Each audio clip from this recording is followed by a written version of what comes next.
बोल सावरिया सेठ की माता बहना। बाद में पहली भाई लोग की माता बहना की आवाज जोरदार आ रही। वोट बैंक ज्यादा माता बहना को, भाई लोग को थोड़ा कम पड़ रही है। थोड़ो भाई लोग ने थोड़ो जोर जयकारो लगानो, आवाज ठेठ कटा तक जानी चाहे, ठेठ चित्तौड़गढ़ का बाजार में। बोल सावरिया सेठ की। अब माता बहना बोले मंगला श्याम की, भोलेनाथ बाबा की, बोले बाबूजी महाराज की, सदगुरु देव की। नरी जना हो कि महाराज आया लेट जा रहा जल्दी। अरे कई करा मारो समय पे अट पहुंचनो हो भाई। 12-12 बजे हमने गाड़ी अटा भाई अपने जुलूस तो पहुंच गयो, मैंने 12 बजे गाड़ी बड़े पहुंचनो। पर गाड़ी में थोड़ी समस्या वेगी जो भाई भगवान की मर्जी अब अपना हाथ में थी है। होई जो सो राम रचिरा का, को करी तरक बढ़ावई साका। आइए, आज समस्त भक्तजनों का बड़ा सौभाग्य है कि सनातन धर्म की इस सम्मेलन में जो भक्तजन अपना अमूल्य समय प्रदान कर रहे हैं, बड़े सौभाग्यशाली हैं। हमारे सनातन धर्म के अंदर हर प्रकार का ज्ञान भरा हुआ है। आज का जो विज्ञान 500-600 वर्ष पूर्व संतों में बहुत बड़े संत हुए, जिनकी रचना आप हमेशा आप पढ़ते हैं। उनका नाम है संत तुलसीदास जी महाराज। उनके आशीर्वाद से आज सनातन धर्म मजबूत है।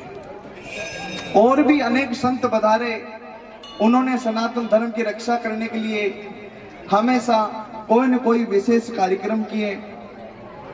और उसी संप्रदाय एक संत का और नाम है जगत गुरु श्री रामानंदाचार्य जी महाराज।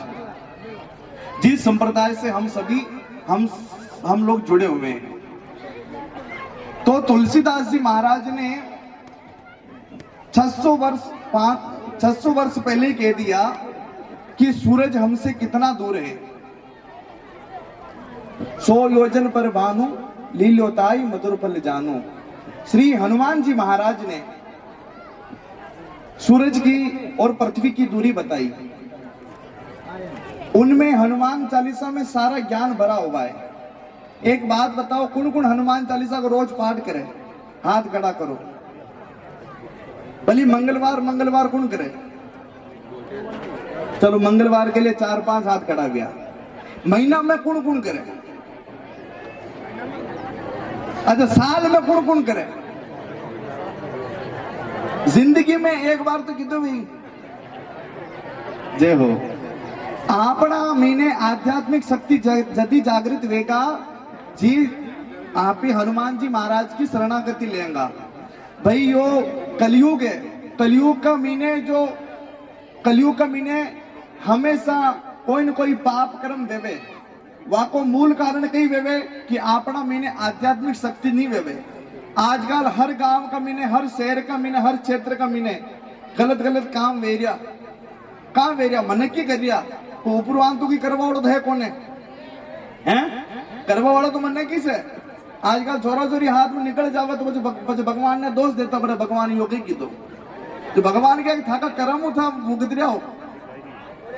वहां को मूल कारण एक ही है कि आपना मीनी आध्यात्मिक शक्ति जागृत नहीं हुई है। हनुमान चालीसा को पाठ शुरू कराओ बालका नको। भाई आपने भणता नहीं आवे तो टेप में चला दो हनुमान चालीसा करो। ने वे तो बालक ने कह तू भण मने होना। बालका ने उन बीड़ी सिगरेट गांजा तमाकू पीवो हिकानो पड़े गई नहीं हिकानो पड़े, परंतु वे हिक जावे अपने आप। आध्यात्मिक शक्ति जागृत करना आवश्यक है।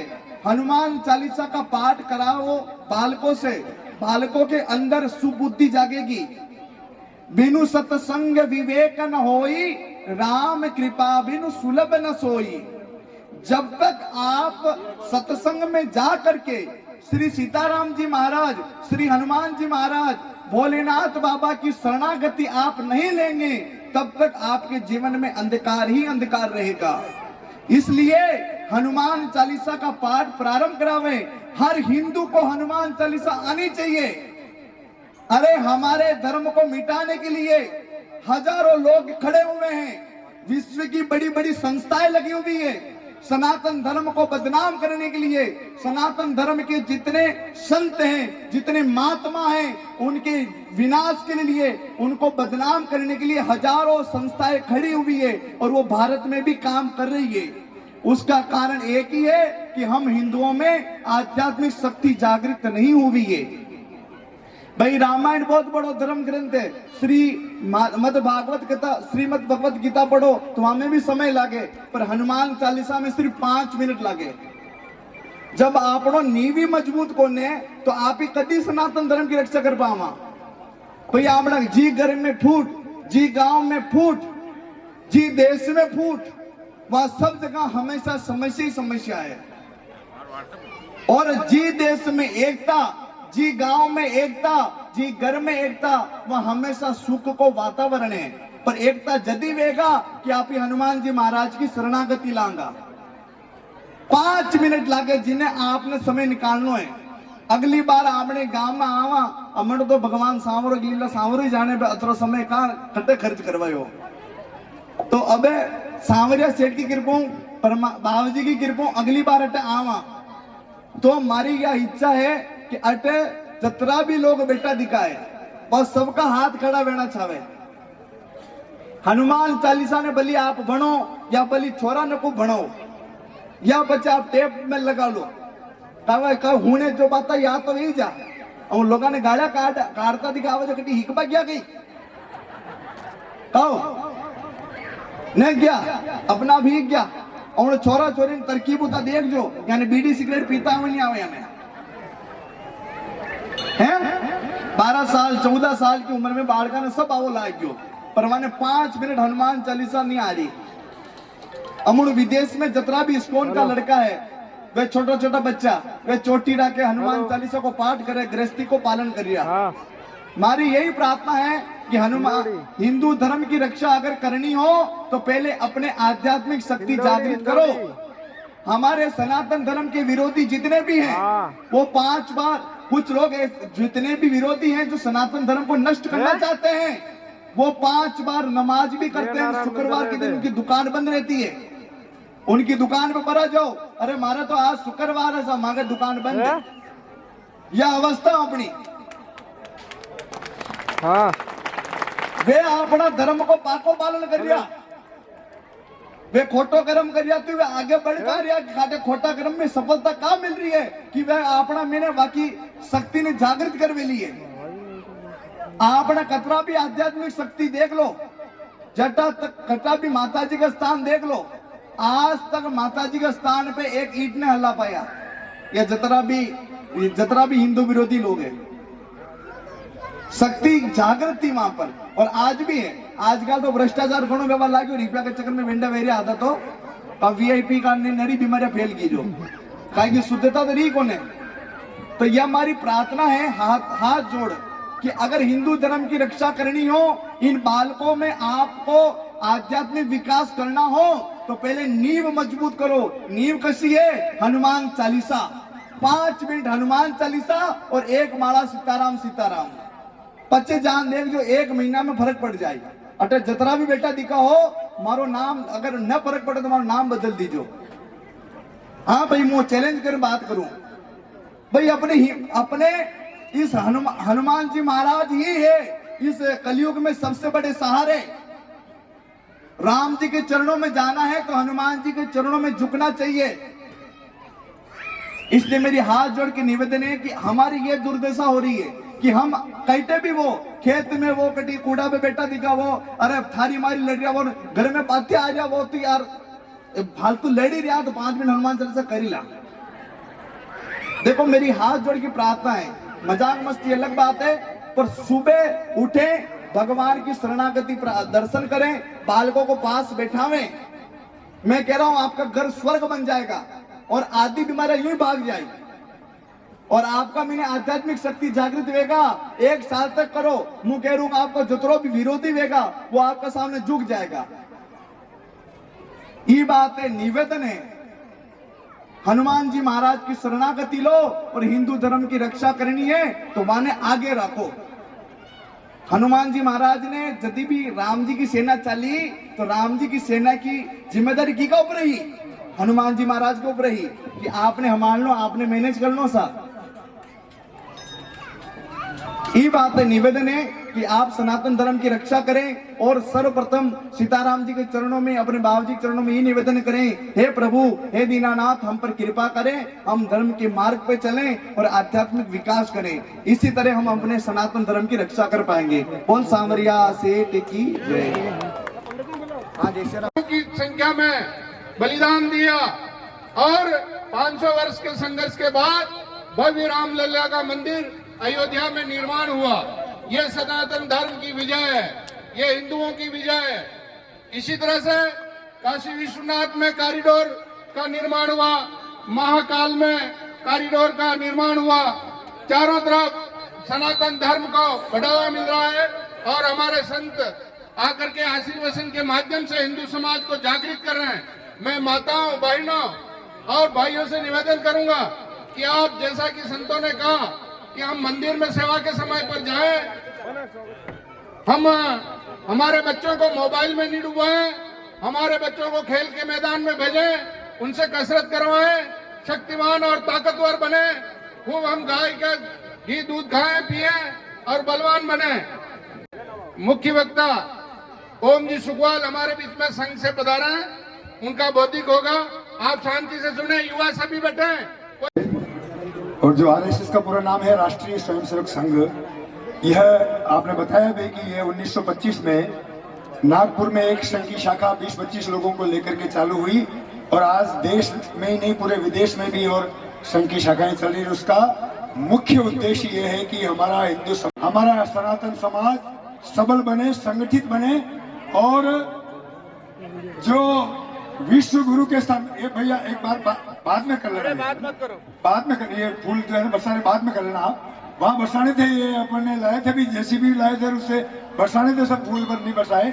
मैं ज्यादा समय नहीं लूंगा क्योंकि मैंने देखा कि जब से ये जुलूस आया वहाँ मंदिर के वहां से, तब से आप सब माताएं खूब नाच गान करके आ रही थी, तो बहुत अच्छा वातावरण था और ये संगठित भाव रहना चाहिए।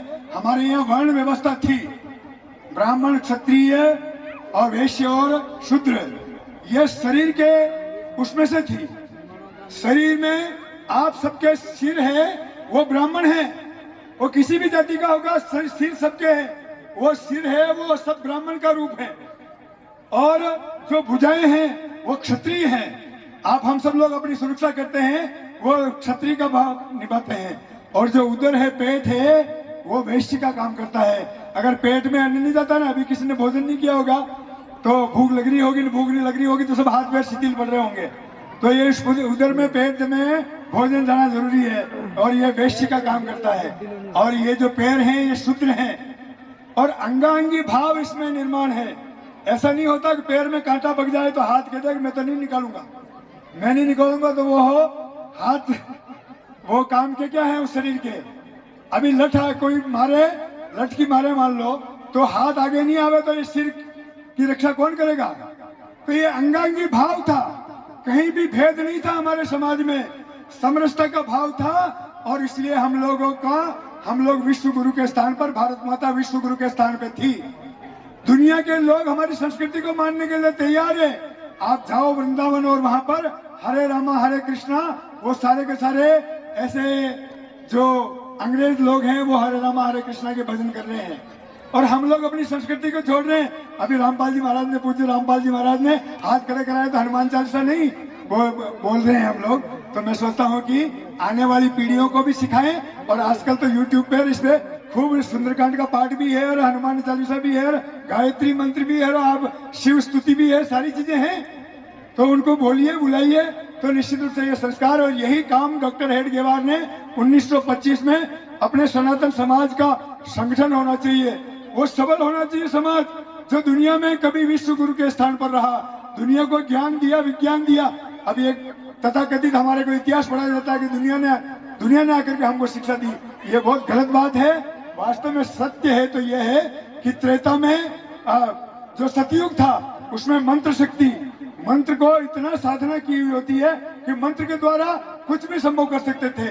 और त्रेता में जो बाहुबल था उसके द्वारा, और जो द्वापर था, भगवान कृष्ण जब जन्मे तो हमको पता है, यदा यदा ही धर्मस्य ग्लानिर्भवति भारत अभ्युत्थानम अधर्मस्य तदात्मानाम सृजाम्यहम्।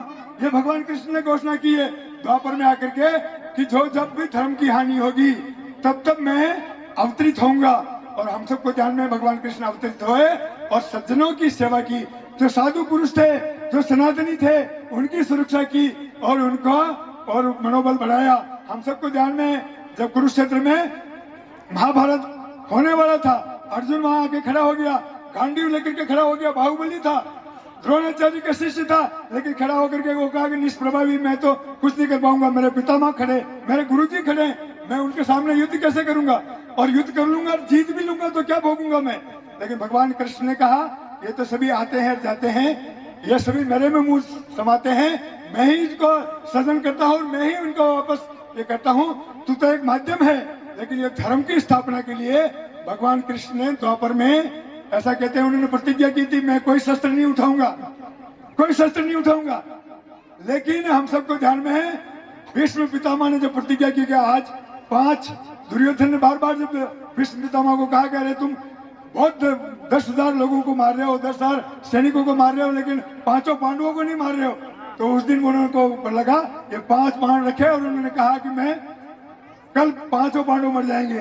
लेकिन हम सबको ध्यान में है वो जो द्वापर के भगवान कृष्ण उन्होंने कहा द्रौपदी को लेकर के गए एक सहेली के रूप में, एक दासी के रूप में जाकर के, और पितामह जब संध्या वंदन करके उठ रहे थे उस समय जाके धोख लगाया, उनकी चरण की वंदना की। तो उन्होंने कहा कि सौभाग्यवती भव। तो उन्होंने कहा कि आपने मेरे को ये वरदान दिया लेकिन सिद्ध कैसे होगा, आपने तो ये 5 बाण निकाल लिए हैं, अब आप अगर ये 5 पतियों को मार दोगे तो मैं सौभाग्यवती कैसे होंगी। तो वास्तव में उन्होंने कहा कि भाई ये बात सामान्य बात नहीं है, तेरे साथ कौन है। तो दासी के रूप में भगवान कृष्ण आए। भगवान कृष्ण ने वो सब किया जो धर्म की स्थापना के लिए करना था और उन्होंने अपना काम किया। और आज अभी कलयुग चल रहा है, कलयुग का भी प्रथम चरण का ये चल रहा है, सारा हम सबको ध्यान में है।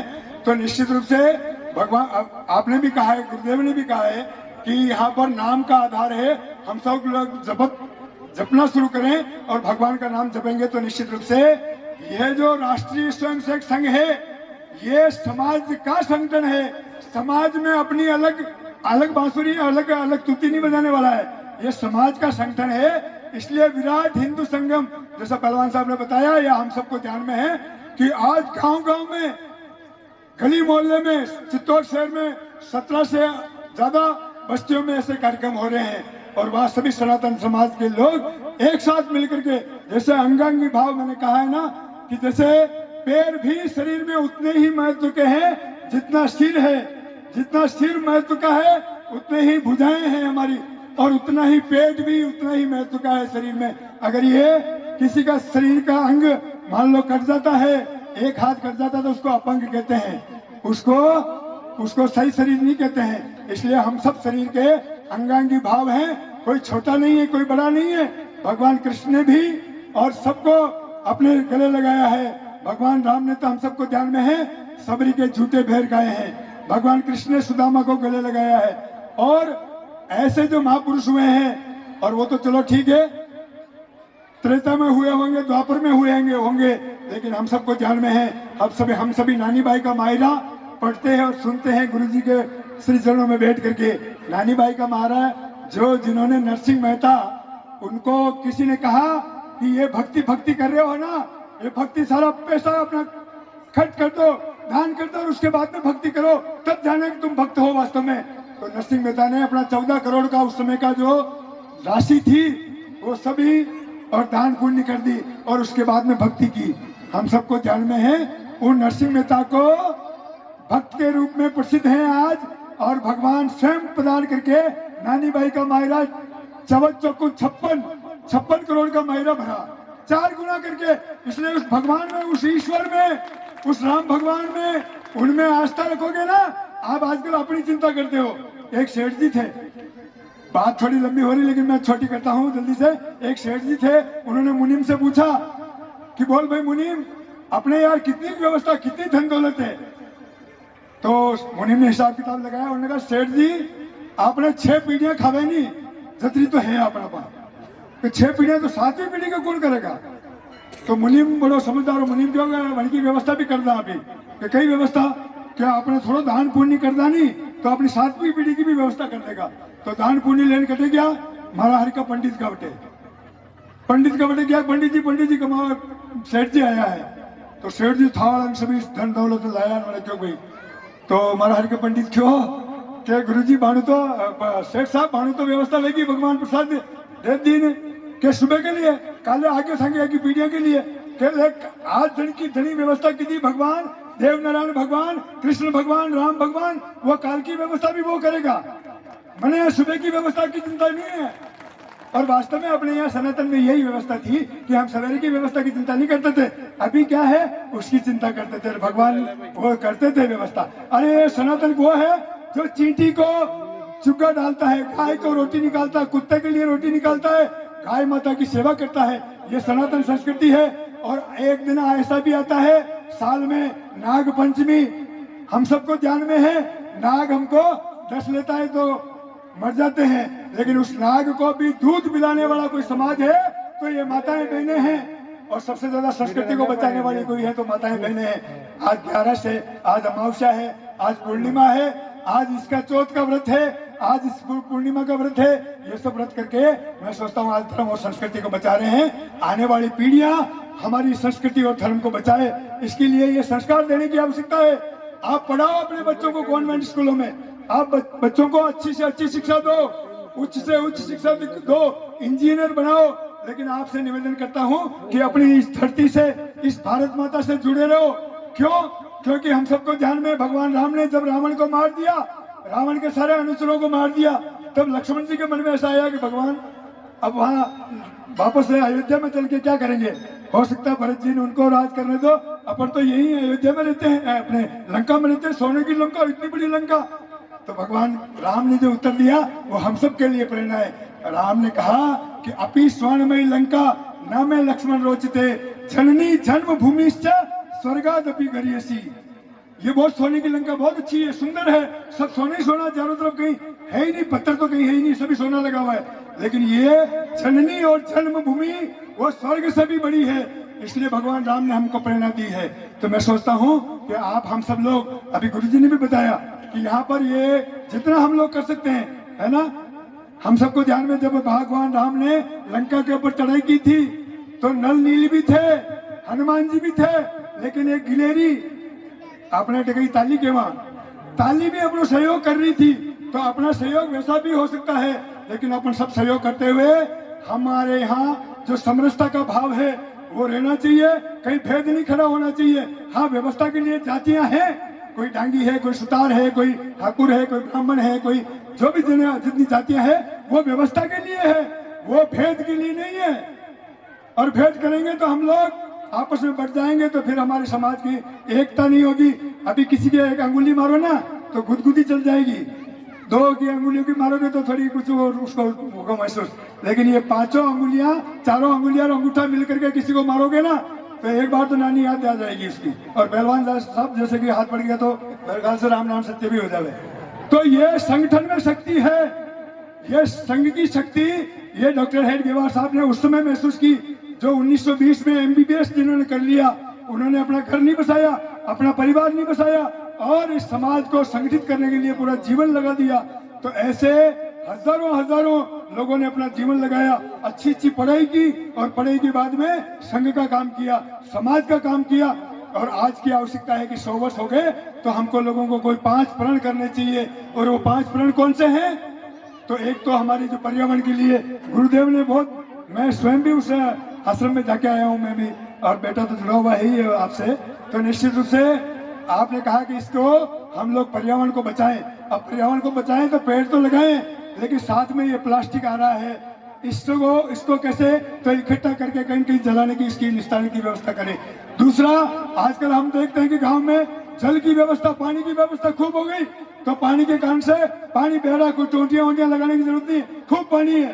खेतों में ट्यूबवेल वो खूब बरसाती करते हैं सावरे सेठ के जाते हैं खूब बरसाती करते हैं खूब पानी अपने ट्यूबवेल में तो अनाप शनाप बहाते हैं। और जब अकाल पड़ता है उसमें पानी की बहुत आवश्यकता होती है। इसलिए पानी बचाओ अपने प्लास्टिक से बचाओ गौ माता को बचाओ पेड़ लगाओ ये पर्यावरण की सुरक्षा है। दूसरा समरसता एक साथ बैठेंगे हम लोग एक साथ पंगत और संगत, साथ भजन करें, कोई जाति की पूछने की जरूरत नहीं। संगत और पंगत साथ में बैठ के भोजन करेंगे, साथ में बैठ के संगत करेंगे, भगवान का भजन करेंगे, तो मैं सोचता हूँ कि हमको फिर एकता की जरूरत नहीं है। हम लोग एक ही हैं और भारत माता के पुत्र पुत्रियां होने के नाते से सभी भारत माता की जयकार कर रहे हैं, तो भारत माता की जयकार करते हैं तो भारत माता के पुत्र पुत्रियां हैं। तीसरा हमारा कर्तव्य, आज हम सब लोगों को अपना अधिकार लगता है, अपन सभी अधिकारों की तो बात करते हैं, लेकिन मेरा कर्तव्य क्या है? तो मेरा एक भारतीय के नाते से कर्तव्य क्या है? तो हम इस सृष्टि को बचाएं, संस्कृति को बचाएं, सनातनियों को बचाएं, हमारा कर्तव्य है। परिवार को बचाएं, ऐसे ही परिवार में प्रबोधन हो, तो परिवार में प्रबोधन क्या हो? तो हमारी भाषा, भले अंग्रेजी बोलते होंगे लेकिन घर पे ठेठ मेवाड़ी जो बोलते हैं ना, आप ही अपने घर में जो मेवाड़ी भाषा है वह मेवाड़ी भाषा प्रयोग करा। घर आते ही डेली के बाद में दूसरी भाषा बोला, पर घरे तो मेवाड़ी भाषा बोला। और ऐसी भाषा भूषा जो हम लोग खाते हैं, भोजन करते हैं, शुद्ध स्वादिष्ट भोजन, तो आप जिमड़ो वेनी गुलाब जामुन ये सभी चीजें करवा लग जाओ, या 2 दिन खाई लो, तीसरे दिन तो रोटी दाल रोटी दाल बाटी थोड़ी लगे।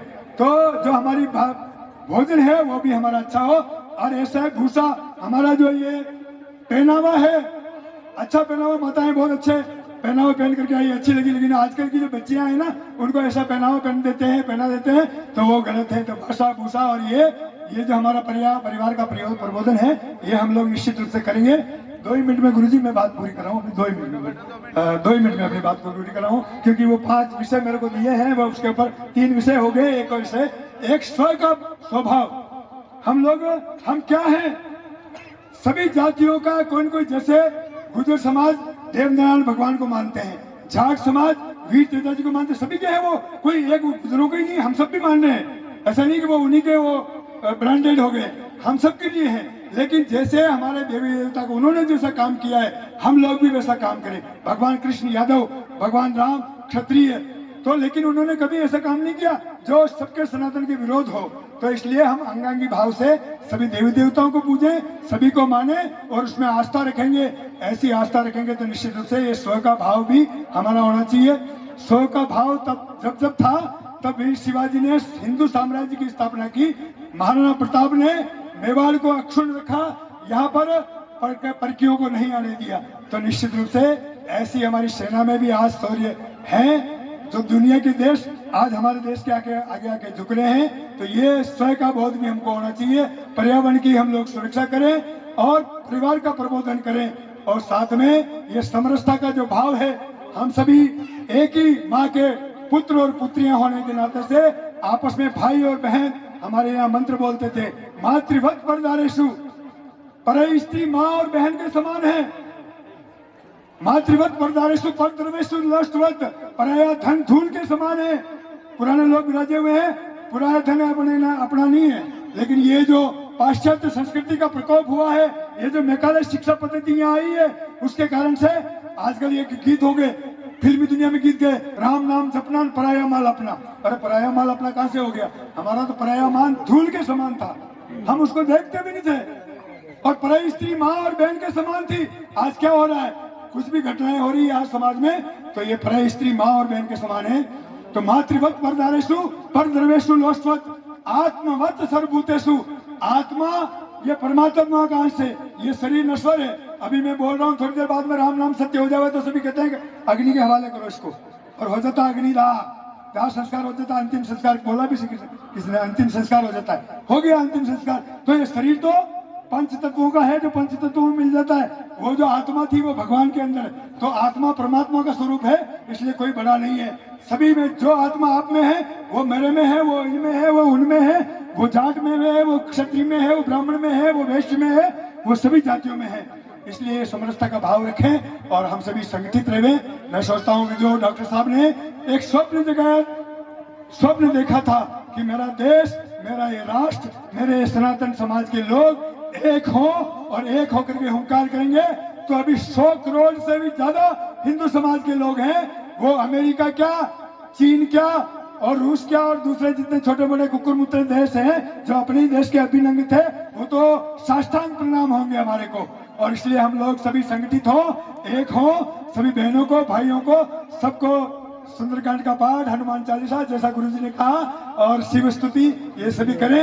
मैं आपके चरणों में वंदन करते हुए आप सभी पधारे और बहुत आनंद पूर्वक पधारे। बहुत बहुत धन्यवाद।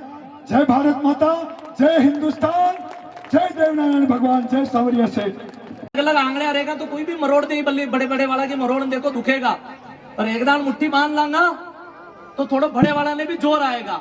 असान आपा सब समाज संगठित मांगा तो आपा अपना राष्ट्र की और अपना धर्म की रक्षा कर सका। मैं आप में ज्यादा कहीं नहीं कहना, भाई आपने भूख भी लाग रही और आप आभार को भी फरमायो। एक छोटी सी चीज को आपने संत शिरोमणि मीराबाई को नाम कौन नहीं जाने, आप सब लोग जानो।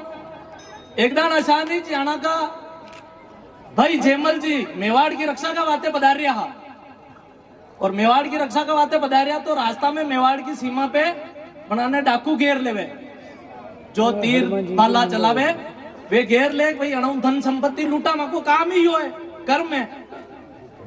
तो जेमल जी को सेनापति कहवे भाई अटेक वटे, जेमल जी कहवे वटे, और वे सब अपना जतरा भी स्त्रियों का गहना वगैरह जेवरात वे सब उतारन एक चार्ट पे मेल देवे, अब भैया आप डाकू लोग जो भी हो आप याने प्राप्त कर लो।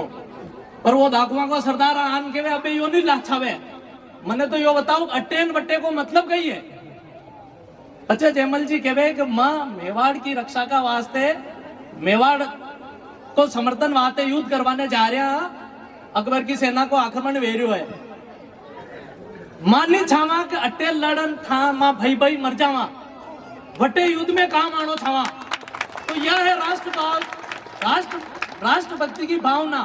तो आपा ने आपस में लड़न नहीं मरनो है, आपा ने संगठित वेनो है, और संगठित वे जो अत्याचारी है थाने ध्यान है, अड़े बड़े केवा की जरूरत नहीं, टीवी सब देख रहा हो, यो मंच में बोलवा को विषय नहीं है। परंतु अपना धर्म ने खत्म करवा वास्ते कुछ ताकत लाग रही है, वे चाहे है कि अपनी धर्म संस्कृति खत्म हो जा, ठीक है, और वणी लड़ांगा कदी यदि सब एक मांगा या मुट्ठी बनेगा मजबूत मांगा, यदि आपा आपस की लड़ाई झगड़ो छोड़ भेदभाव छोड़ सब संगठित हुआ और अपनी राष्ट्र का वाते हो अपना कर्तव्य निभावा। अणका साथ ही आप लोगों ने खूब खूब धन्यवाद, खूब खूब आभार, इस समिति ने खूब खूब आभार, इस मंच ने खूब खूब आभार, आदरणीय पहलवान साहब ने खूब खूब धन्यवाद। और एक बार जोरदार नारा लगा तो दे लूं भारत माता की। 1 मिनट का और समय लूंगा। भैरव जी को मानो, माता जी को मानो, देवनारायण को मानो, रामदेव जी को मानो, 33 करोड़ देवता में कोई भी देवता मानो, लेकिन पराये धर्म के देवता के वहां अपने को माथा नहीं झुकाना चाहिए, क्योंकि विधर्म में भी अपने मंदिरों में नहीं आते हैं और वो तिलक से भी ऐतराज करते हैं। तो आप सभी हाथ खड़ा करके संकल्प लो कि हम पराये धर्म को स्वीकार नहीं मानेंगे, उनकी पूजा स्थलों में नहीं जाएंगे। बोलो भारत माता की, भारत माता की, देवनारायण भगवान की वंदे वंदे। आप सभी को बहुत बहुत धन्यवाद। यहाँ के सभी कार्यकर्ताओं को ठाकुर साहब ने धन्यवाद दिया, मैं भी धन्यवाद देना चाहूंगा। और आप सभी के गांव में संघ की शाखा लगे तो हम इतिहास रच देंगे, इसलिए सनातन धर्म इतिहास रचने वालों का है, संगठित रहे। जय जय सिया राम। अब सभी माताएं यहाँ पर पंगत लग